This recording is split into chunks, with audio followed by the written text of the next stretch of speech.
وزیر اعظم جو خاقان عباسی صاحب لیڈ کرے تھے، اور مجھے دکھ ہوا کہ ایک سابق وزیر اعظم اس سطحی لیول پہ آ گیا کہ ایک جو ٹاک شو کی کنورسیشن تھی اس کو بھی انہوں نے معاف نہیں کیا، اور اس کو ایک گفتگو کے لیے پریس کانفرنس کرنی پڑی ان کو.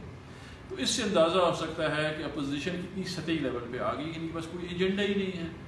گورنمنٹ اتنی بہترین کام کر رہی ہے کہ ان کو ڈھونڈنا پڑتا ہے کہ کسی ٹاک شو میں کیا بات ہوئی ہے، اس کو لے کے آ جانا چاہیے. میرا میسج خاقان عباسی صاحب کو یہ ہے کہ خاقان عباسی صاحب، آپ کو تاریخ کبھی معاف نہیں کرے گی. آپ اس پارٹی کے حکمران تھے جس نے اس ملک کو اس نہج پہ پہنچایا ہے. چاہے ریلوے دیکھ لیں، چاہے پی آئی اے دیکھ لیں، سرکولر ڈیٹ دیکھ لیں. آپ نے دخانے کو معاف نہیں کیا، 54 ارب روپے وہاں پہ بھی خسارہ چھوڑ کے گئے ہیں.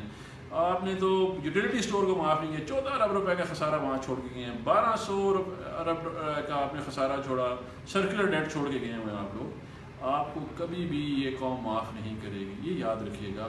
آپ جتنی مرضی یہ پریس کانفرنس کر لیں، تمام قوم کو پتہ ہے کہ یہ آپ کی ناکام معیشی پالیسیوں کی وجہ سے تھا. اور وہ جو اکنامک ہٹ مین تو باہر سے آتا تھا، جو پاکستان کے ہٹ مین ہے ساکھ ڈار، اس نے یہ پالیسیز تمام ملک کو برباد کرنے میں سے کلیدی کردار تھا، جس کو آپ نے جہاز دیا.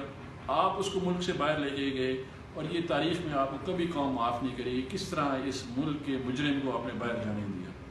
اس لیے جتنی بھی پریس کانفرنسیں کر رہے ہیں، یہ قوم ماننے والی نہیں ہے کہ جی آپ نے جو خرابی کی ہے اس کو بھولنے والی بھی نہیں، اور نہ ہم ان کو بھولنے دیں گے. ہم ان کو یاد کراتے رہیں گے گائے بگائے کہ یہ آپ لوگوں نے کتنا بے دردی سے کام کیا.